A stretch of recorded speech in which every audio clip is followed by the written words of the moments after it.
France में शुरू हुई राफेल सौदे की जांच पर कांग्रेस ने पीएम मोदी से पूछा, क्या अब भी जेपीसी जांच करवाएंगे? फ्रांस में भारत के साथ हुए 36 राफेल विमानों के सौदे में भ्रष्टाचार के आरोपों की जांच शुरू हुई तो यहां कांग्रेस को नए सिरे से मोदी सरकार को घेरने का मौका मिल गया। कांग्रेस ने एक बार फिर से संयुक्त संसदीय समिति यानी जेपीसी से राफेल सौदे की जांच करवाए जाने की मांग की है। कांग्रेस आगामी संसद सत्र में भी इस मामले को उठाएगी। राफेल विमान सौदे में भ्रष्टाचार पर फ्रांस में जांच शुरू।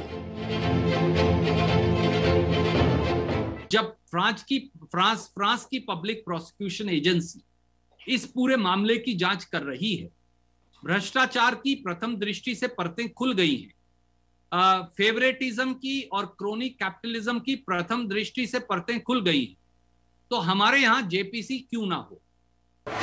फ्रेंच समाचार वेबसाइट मीडिया पार्ट का दावा, फ्रांस में शुरू हुई राफेल सौदे की न्यायिक जांच। इसमें कौन दोषी है, कैसे कैसे घोटाला हुआ, किस किस ने किया, सरकार में बैठे किन किन सफेद पोशों की भूमिका है, ये सारी खुलकर सामने आनी चाहिए। राफेल फाइटर जेट सौदे में कांग्रेस को एक बार फिर बीजेपी और केंद्र सरकार पर हमला करने का मौका मिला है। फ्रांस की वेबसाइट मीडिया पार्ट ने खबर दी है कि भारत के साथ हुए राफेल सौदे में कथित भ्रष्टाचार और फेवरेटिज्म के आरोपों की न्यायिक जांच को 14 जून को औपचारिक तौर पर खोल दिया गया है। राफेल सौदे में भ्रष्टाचार की शिकायत फ्रांस के एंटी करप्शन एजीओ शेरपा की तरफ से की गई थी। शिकायत के बाद एक स्वतंत्र मजिस्ट्रेट की अगुवाई में जांच शुरू की गई है। French public prosecutor agency PNF ने भी जांच की पुष्टि कर दी है। हालांकि इससे 2 साल पहले भी एनजीओ शेरपा ने इसकी शिकायत दर्ज कराई थी, लेकिन फ्रेंच प्रोसिक्यूटर एजेंसी पीएनएफ ने इसे खारिज कर दिया था। लेकिन अब इसकी जांच शुरू हो चुकी है। इस पर कांग्रेस का कहना है कि अब भारत में भी इसकी जेपीसी जांच होनी चाहिए।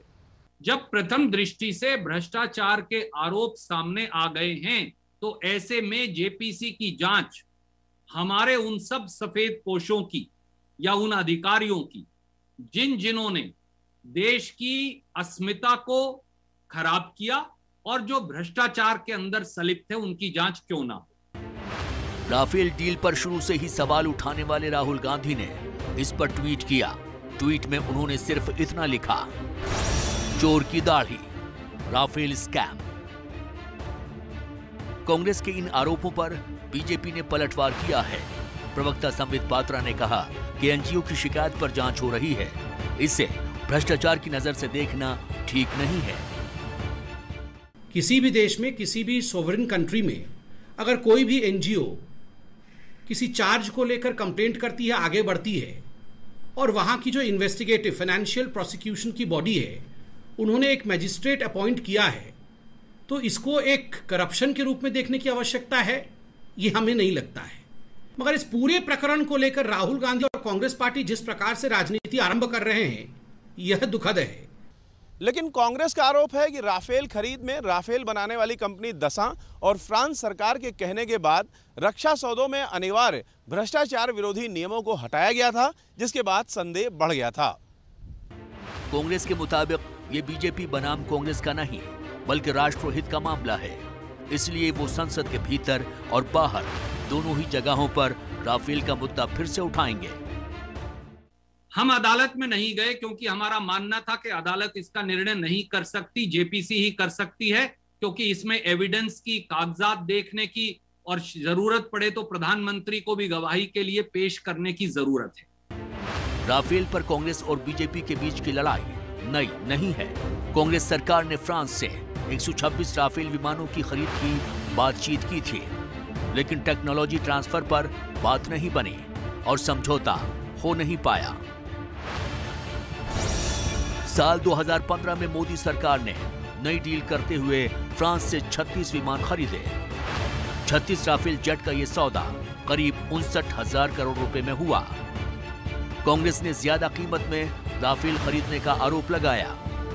कांग्रेस के मुताबिक सरकार ने 570 करोड़ के विमान को 1,670 करोड़ में खरीदा। हालांकि बीजेपी पहले ही कांग्रेस के आरोपों को खारिज कर चुकी है।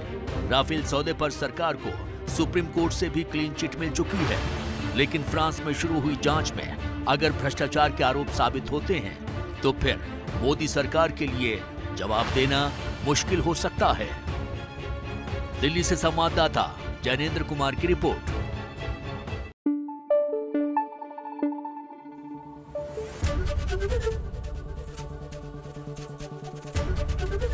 एबीपी न्यूज आपको रखे आगे।